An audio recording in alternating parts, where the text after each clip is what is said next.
ಈ ಸಾಧಾರಣೀಕರಣವಾದ ಇದೆಯಲ್ಲ, ಅವನ ಆಲೋಚನೆಗಳಿಗೆ ಕಟ್ಟಿಕೊಟ್ಟಂಥ ಒಂದು ವಿಶಿಷ್ಟತೆ. ನಾಟಕ ರಂಗದಲ್ಲಿ ಬರುವ ಪಾತ್ರಗಳು ತಮ್ಮ ಕಾಲದೇಶದ ಮಿತಿಯನ್ನು ಕಳೆದುಕೊಂಡು ಸಾರ್ವತ್ರಿಕ ಸಾರ್ವಕಾಲಿಕ ಪಾತ್ರಗಳಾಗುತ್ತವೆ. ಇದನ್ನೇ ಭಟ್ಟನಾಯಕ ಸಾಧಾರಣೀಕರಣ ಅಂತ ಕರೆದುಬಿಟ್ಟ ಅಲ್ವಾ. ಉದಾಹರಣೆ ನಾವು ತಗೋಬೇಕು, ರಾಮ ಸೀತೆಯರು ತ್ರೇತಾಯುಗದವರು, ಅಯೋಧ್ಯೆಯವರು, ಅರಮನೆಯವರು ಎಂಬ ಎಲ್ಲ ಮಿತಿಗಳನ್ನು ಕಳಚಿಕೊಂಡು ರಾಮ ಕೇವಲ ಪುರುಷ ಪಾತ್ರರಾಗಿಯೂ ಸೀತೆ ಕೇವಲ ಸ್ತ್ರೀ ಪಾತ್ರವಾಗಿಯೂ ನಿಂತು ಅವರು ಅಭಿನಯಿಸುವ ಭಾವಗಳು ಎಲ್ಲರ ಭಾವಗಳಾಗುವುದರಿಂದ ಪ್ರೇಕ್ಷಕ ಆ ಭಾವಗಳೊಡನೆ ಪಾಲ್ಗೊಳ್ಳುತ್ತಾನೆ ಮತ್ತು ಪ್ರತಿಕ್ರಿಯಿಸುತ್ತಾನೆ. ಹೀಗೆ ನಟನನ್ನು ಸಾಧಾರಣೀಕರಣಗೊಳಿಸುವುದೇ ಭಾವಕತ್ವ. ಅಭಿನಯಿಸಲ್ಪಟ್ಟ ಭಾವಗಳಿಗೆ ಪ್ರತಿಕ್ರಿಯಿಸುತ್ತಾ ಅನುಭವಿಸುವುದೇ ಭೋಜಕತ್ವ ಅಂತ ಹೇಳ್ತಾನೆ ಭಟ್ಟಲಟ. ಬಹಳ ಅದ್ಭುತ. ಹೀಗೆ ಭಟ್ಟನಾಯಕ ತನ್ನ ವ್ಯಾಖ್ಯಾನದ ಮೂಲಕ ಅಥವಾ ವ್ಯಾಖ್ಯಾನದ ಸಾಧಾರಣೀಕರಣದಲ್ಲಿ ನಾಟಕದ ಅನುಭವ ಪ್ರೇಕ್ಷಕನಲ್ಲಿ ಹೇಗೆ ಉಂಟಾಗುತ್ತದೆ ಎಂಬುದನ್ನು ಸಮಂಜಸವಾಗಿ ನಿರೂಪಿಸಿ ಲೋಕಕ್ಕೂ ಕಲೆಗೂ ಇರುವ ಮೂಲಭೂತ ವ್ಯತ್ಯಾಸವನ್ನು ಭಟ್ಟನಾಯಕ ವಿವರಿಸಲಿಲ್ಲ. ಆದರೆ ಪಾತ್ರಗಳು ಸಾರ್ವಕಾಲಿಕ ಅಂತ ಹೇಳಿದ್ದು ನಿಜಕ್ಕೂ ಗಮನಾರ್ಹವಾದ ಅಂಶ ಅಂತಕ್ಕಂಥದ್ದು. ಇದು ಬಹಳ ಮುಖ್ಯವಾಗಿರ್ತಕ್ಕಂಥ ವಿಚಾರವನ್ನು ಭಟ್ಟನಾಯಕ ಹೇಳ್ತಾ ಹೋಗಿದ್ದಾನೆ ಅಂತಕ್ಕಂಥದ್ದು. ಇನ್ನು 4ನೆಯವನು ಅಭಿನವ ಗುಪ್ತ. ನೋಡಿ, ಇವನು ಬಹಳ ಮುಖ್ಯವಾಗಿರ್ತಕ್ಕಂಥವನು.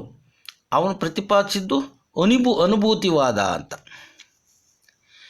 ಈ ಭರತನ ರಸಸೂತ್ರದ ಬಗ್ಗೆ ತನಗಿಂತ ಹಿಂದೆ ಬಂದ ಮೀಮಾಂಸಕರ ಅಭಿಪ್ರಾಯಗಳ ಎಲ್ಲವನ್ನು ಅನುಲಕ್ಷಿಸಿ ಅವನು ಅವೆಲ್ಲವನ್ನು ಸ್ವೀಕರಿಸಿ ತನ್ನದೇ ಆದ ಸಮಂಜಸ ವ್ಯಾಖ್ಯಾನವನ್ನು ಕೊಡ್ತಾನೆ. ಲೋಕಕ್ಕೂ ಕಲಾಲೋಕಕ್ಕೂ ಸ್ಪಷ್ಟವಾದ ವ್ಯತ್ಯಾಸವಿದೆ. ಲೋಕದ ಕ್ರಿಯೆಗಳಿಗೆ ವ್ಯಕ್ತಿ ನೇರವಾಗಿ ಪ್ರತಿಕ್ರಿಯಿಸುತ್ತಾನೆ, ಆದರೆ ಕಲಾ ಪ್ರಪಂಚ ವಿಶಿಷ್ಟವಾದುದು. ನಾಟಕ ಗೃಹದಲ್ಲಿ ಅಲ್ಲಿನ ಅಲಂಕಾರ, ಗೀತೆ, ಉಡುಗೆ ತೊಡುಗೆಗಳು, ರಂಗಮಂದಿರದ ದೀಪಾಲಂಕಾರ ಸೇರಿರುವ ನೂರಾರು ಪ್ರೇಕ್ಷಕರು, ಈ ಮಧ್ಯೆ ಪ್ರವೇಶಿಸಿದ ಪ್ರೇಕ್ಷಕ ಆಡಿಯನ್ಸ್ ತನ್ನ ವೈಯಕ್ತಿಕವಾದ ಕಷ್ಟ ಸುಖ ರಾಗದ್ವೇಷಗಳಿಂದ ವಿಮುಕ್ತನಾಗಿ ಈ ಸ್ವಚ್ಛವಾದ ಮನಸ್ಸಿನಿಂದ ರಂಗಮಂಚದ ಮೇಲೆ ಬರುವ ದುಷ್ಯಂತ, ಶಕುಂತಲೆ ಇತ್ಯಾದಿ ವಿಭಾವಗಳು, ಅವುಗಳ ವಿಶಿಷ್ಟ ಭಾವಗಳನ್ನು ನಟ ಅಭಿನಯಿಸುತ್ತಿರುವಾಗ ಪ್ರೇಕ್ಷಕ ಚಿತ್ರತುರುಗ ನ್ಯಾಯದಂತೆ ಅವುಗಳನ್ನು ಅನುಮಿತಿ ಮಾಡಿ ಸಾಧಾರಣೀಕರಣವಾದ ಆ ಪಾತ್ರಗಳ ಭಾವಗಳನ್ನು ತನ್ನ ಅನುಭವದ ನಿಧಿಯಲ್ಲಿ ಅಡಗಿಸಿರುವ ಭಾವದೊಡನೆ ಅನುಸಂಧಾನ ಮಾಡಿಕೊಳ್ಳುತ್ತಾ ತನ್ನ ಭಾವಗಳನ್ನು ತಾನೇ ಅನುಭವಿಸುತ್ತಿರುತ್ತಾನೆ ಪ್ರೇಕ್ಷಕ. ಈ ತಾದಾತ್ಮ್ಯತೆಯೇ ರಸಾನುಭವ ಅಥವಾ ರಸಸ್ವಾದನೆ ಅಂತ ಅಭಿನವ ಗುಪ್ತ ಹೇಳ್ತಾನೆ. ನೋಡಿ, ಎಷ್ಟು ಅದ್ಭುತವಾಗಿ ವಿಚಾರಗಳನ್ನು ಕಟ್ಟಿಕೊಡ್ತಾನೆ ಅಂತಕ್ಕಂಥದ್ದು ಓದ್ತಾ ಹೋಗಬೇಕು. ಅದರಿಂದ ನೀವು ಅದನ್ನು ಗುರುತಿಸ್ಕೊಂತ ಹೋಗಿ, ಪಾಯಿಂಟ್ಸ್ ಹಾಕ್ಯಂತ ಹೋಗಿ.